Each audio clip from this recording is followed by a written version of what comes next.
Palestinian Cinema in the Days of Revolution. Just came out a few months ago from University of Texas Press. It's a book about Palestinian cinema of the 1970s, which is basically covering the period of what's commonly known as the Palestinian Revolution from about 1968 until 1982.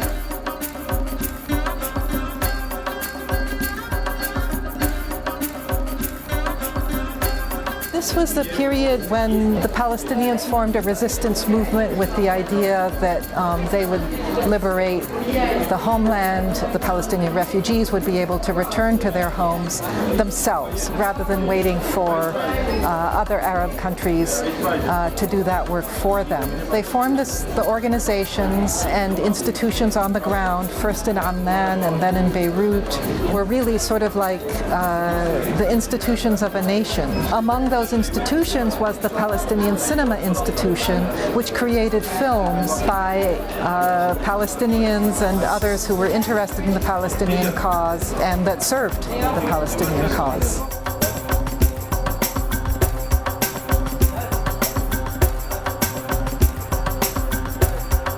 There was really quite a variety of films. So there were a lot of documentaries that were specifically about events that were occurring at the time, often, quite violent events, bombings throughout the 70s, the Black September in Jordan, bombings in Lebanon and Syria throughout the 70s by Israel against Palestinians, and then, of course, the Lebanese Civil War. But there were also other films that addressed cultural phenomenon, social phenomenon, and at the very end of this period you had the very first feature-length fiction film that was made, which was an adaptation of the novel Return to Haifa by Ghassan Kanafani that was completed in 1982, just as this period comes to an end.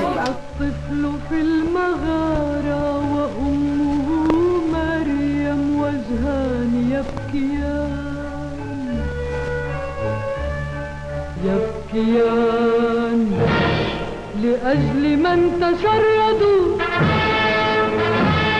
لأجل أطفال بلا منازل.